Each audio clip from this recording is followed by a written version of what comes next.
오늘의 잠들지 못한 이야기. 대한민국을 구한 영웅인가 아니면 독재자인가?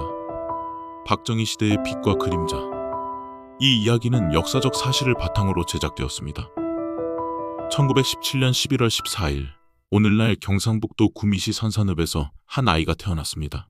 그 아이의 이름은 박정희. 이후 한반도 근현대사의 중심에서 대한민국의 운명을 바꾸는 중대한 역할을 하게 됩니다. 박정희가 태어난 시기는 한반도가 일본의 식민 통치 아래에 있던 엄혹한 시기였으며 그 환경은 그의 성장과 인생에 깊은 영향을 미쳤습니다. 아버지 박성빈은 경상북도 지역의 유서 깊은 지주집안 출신이었으나 집안의 경제 상황은 그리 넉넉하지 않았습니다.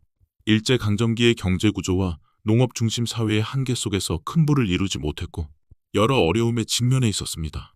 어머니 역시 보통 농촌 여성과 다를 바 없는 소박하고 검소한 삶을 살아온 평범한 여성이었습니다. 가족은 엄격한 유교적 가치를 중시하며 전통적인 농촌 공동체에서 생활했으며 박정희도 그런 환경에서 어린 시절을 보냈습니다. 그는 당시 흔히 볼 수 있는 교육 환경에서 자랐지만 일제강점기의 엄격한 통치와 사회 분위기, 여러 제약들이 그의 성장에 많은 영향을 끼쳤습니다. 특히 조선인으로서의 정체성과 그로 인한 한계를 체감하며 자신의 미래에 대해 끊임없이 고민했던 시기였습니다. 어린 박정희는 온순하기보다는 강인하고 의지가 굳은 성격으로 자라났다고 전해집니다. 주변 사람들은 그가 어린 나이임에도 쉽게 굴복하지 않고 때로는 다소 거칠고 야무진 태도를 보였다고 기억합니다. 소년 시절 박정희는 학교에서 한 차례 문제를 일으켜 퇴학 위기에 처한 적이 있었습니다. 당시 그는 꽤 반항적인 성격으로 학교 선생님들과 마찰을 자주 일으켰다고 전해집니다. 하지만 그는 스스로 자신의 잘못을 깊이 반성했고 다시 학교로 돌아와 학업에 매진하며 책임감 있는 학생으로 성장했습니다. 이 일화는 박정희가 어린 시절부터 강한 의지와 자기 통제력을 갖추고 있었음을 보여주는 대표적인 사례로 자주 언급됩니다. 소년 시절부터 그의 주변 환경은 한반도의 급변하는 역사적 현실을 잘 보여주고 있었습니다. 1920년대 후반과 1930년대 초반, 한반도는 일본 제국주의의 강압 아래 있었으며 농민과 노동자, 지식인 모두가 탄압과 착취에 시달렸습니다. 당시 한반도는 일본의 강력한 식민 통치 아래 있었기에 젊은이들은 군사교육을 받거나 독립운동 등 다양한 길을 모색하던 시기였습니다. 박정희 역시 이런 시대적 상황에 직접적인 영향을 받았습니다. 박정희는 만주에 세워진 만주군관학교에 입학하기 위해 만주로 향했습니다. 이는 단순한 이주가 아니라 그의 인생과 경력을 바꾸는 중요한 전환점이었습니다. 이 군관학교는 일본의 통제 아래 운영되었지만 한인 학생들도 다수 입학해 군사훈련과 교육을 받을 수 있던 곳입니다. 또한 만주는 일본이 괴뢰 정권인 만주국을 세운 지역으로 많은 한인들이 독립운동과 새로운 삶을 찾아 이주했던 곳이기도 했습니다. 그가 만주로 간 이유는 더 나은 교육과 군사훈련 기회를 찾으려는 목적과 당시 조선 내에서 군사교육을 받기 어려웠던 현실이 복합적으로 작용한 결과였습니다. 만주군관학교에서 박정희는 군사기술과 리더십을 키웠고 이후 일본 육군사관학교로 진학해 본격적인 군인의 길을 걷기 위한 기반을 다졌습니다. 당시 그는 학교에서 동료 학생들과의 갈등과 일본인 교관과의 마찰도 있었지만 뛰어난 실력과 책임감으로 인정받았습니다. 이 시기의 경험은 훗날 그의 정치적 입지 형성과도 깊게 연결됩니다. 만주군관학교를 졸업한 박정희는 일본 육군사관학교에 입학합니다. 이 학교는 일본 육군의 정예 장교를 양성하는 기관으로 일제강점기 조선인에게는 매우 어렵고 특별한 길이었습니다. 조선인 신분으로서 일본의 정규 군사교육을 받는 것은 많은 내적 갈등과 사회적 편견을 감수해야 하는 과정이었습니다. 그는 엄격한 군사교육과 일본식 규율 속에서도 자신만의 자리를 만들어갔고 동료 일본인 학생들 사이에서 이방인으로 차별과 편견을 겪으면서도 굴하지 않고 학업과 훈련에 매진했습니다.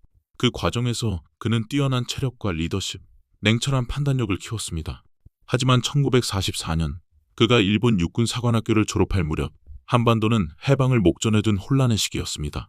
태평양 전쟁 말기였던 일본 제국은 패전이 가까워지면서 내부 불안과 혼란이 커졌고 박정희 역시 군인으로서의 임무를 수행하며 많은 도덕적 딜레마에 직면했습니다.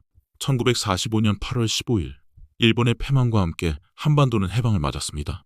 하지만 해방은 곧바로 평화로 이어지지 않았습니다.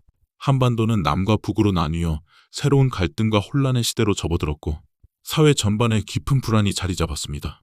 박정희는 당시 일본군 장교 신분을 정리하고 조국의 미래를 위해 새로운 길을 모색하기 시작했습니다.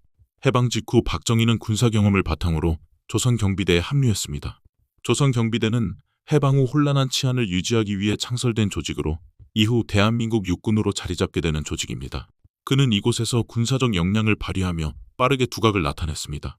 당시 남한 사회 내 정치적 세력 간 갈등이 심화되던 시기였기에 군인은 단순한 군사가 아니라 정치적 영향력을 행사하는 중요한 존재로 부상했습니다.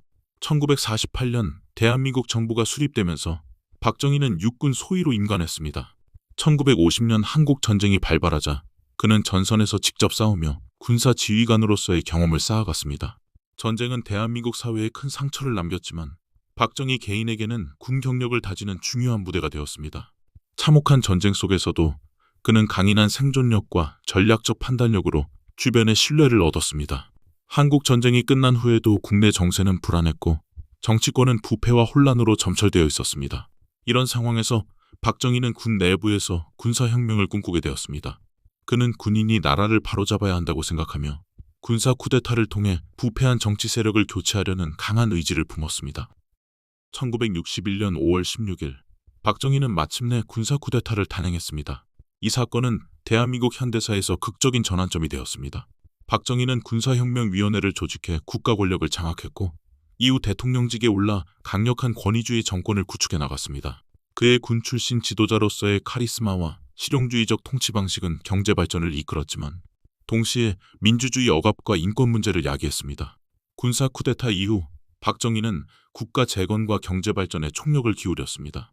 그의 통치 시기는 한국 현대사에서 가장 극적인 변화와 성장, 그리고 심각한 정치적 갈등과 인권 탄압이 공존했던 시기로 기록됩니다. 그는 국가 재건을 위한 강력한 중앙 집권적 통치를 확립했고 혼란한 사회 분위기 속에서 질서와 안정을 최우선 과제로 삼았습니다. 군사정권 특유의 강압적인 수단으로 반대 세력과 정치적 저항을 억누르는 데 주저하지 않았습니다. 이러한 권위주의 통치는 언론 통제, 정치인 탄압, 집회 및 표현의 자유 제한 등 문제점을 낳았지만 동시에 국민들이 절실히 원했던 안정을 제공했습니다. 경제 분야에서는 박정희 대통령의 리더십이 가장 빛난 시기였습니다. 그는 경제개발 5개년 계획을 수립하고 이를 기반으로 한국 경제의 기초를 빠르게 다졌습니다. 전쟁의 상흔에서 벗어나지 못한 가난한 나라였지만 그의 강력한 추진력과 실용주의 정책 덕분에 제조업과 중화공업을 집중 육성하며 산업화에 박차를 가했습니다. 박정희 정권의 경제정책은 수출 주도형 성장 모델을 채택했습니다.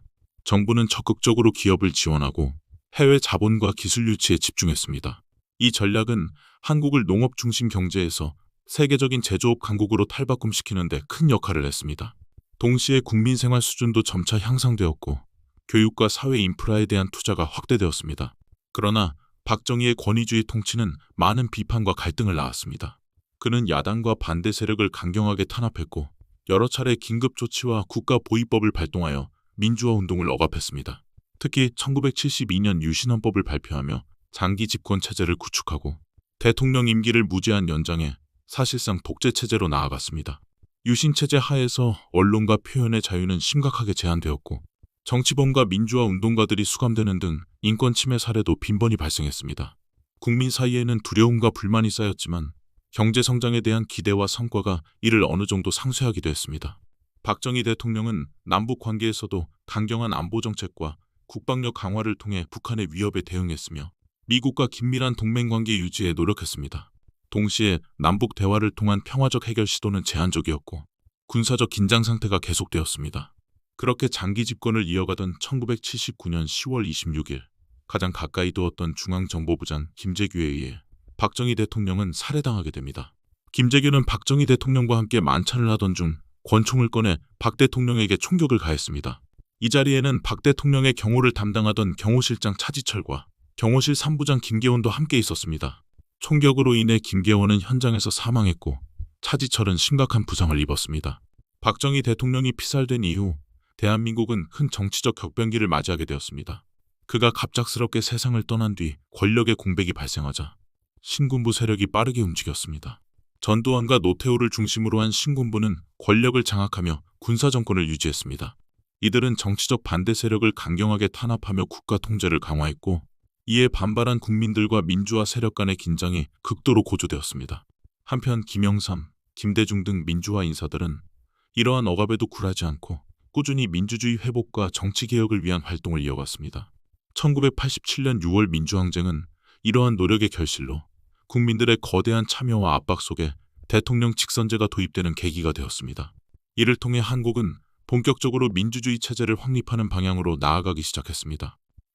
박정희 대통령에 대한 평가는 오늘날까지도 매우 복합적입니다. 그가 전쟁 직후에 가난하고 폐허였던 대한민국을 산업화와 경제성장으로 이끈 점은 근대화의 아버지로서 높이 평가받고 있습니다. 그러나 동시에 그의 권위주의 통치와 인권 탄압, 정치적 자유의 제한은 심각한 비판의 대상이 되고 있습니다. 특히 유신체제 하위 장기 집권과 언론 통제, 정치 탄압은 한국 민주주의 발전에 큰 장애물이 되었다는 점에서 부정적인 평가가 많습니다. 이처럼 그의 통치는 경제적 발전과 민주주의 후퇴라는 두 가지 상반된 결과를 동시에 낳았고, 이는 한국 현대사에서 매우 중요한 논쟁거리로 남아 있습니다. 민주화가 진전되면서 학계와 시민사회는 박정희 시대의 경제 성과와 독재의 폐해를 균형 있게 조명하려는 노력을 계속하고 있습니다. 박정희가 구축한 산업화 기반은 이후 한국이 세계 경제 무대에서 경쟁력을 갖추는 데 큰 밑거름이 되었으며 많은 국민들에게 자부심의 근원이 되기도 했습니다. 반면 그 과정에서 희생된 민주주의와 인권 문제는 오늘날에도 해결과 반성의 과제로 남아 있습니다. 박정희 시대가 끝난 후 한국 사회는 억눌렸던 민주화 열망이 분출하면서 시민과 학생, 노동자들이 대규모 시위와 집회를 통해 자유와 인권, 민주주의를 요구하는 투쟁을 이어갔습니다.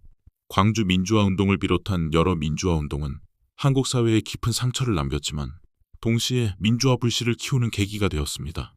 그 후 한국은 수많은 도전과 희생을 겪으면서도 점차 민주주의 제도를 확립해 나갔으며 오늘날에는 세계적으로 인정받는 민주국가로 자리매김하게 되었습니다.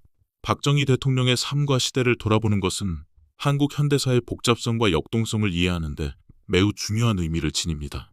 그의 이야기를 통해 한 국가가 급격한 변화를 겪으며 성장하는 과정에서 빛과 그림자가 공존할 수밖에 없다는 사실을 다시 한번 되새길 수 있습니다. 오늘의 잠들지 못한 이야기는 여기까지입니다. 영상이 즐거우셨다면 좋아요와 구독 부탁드리며 더 재미있는 역사 이야기로 돌아오겠습니다. 편안한 밤 보내세요.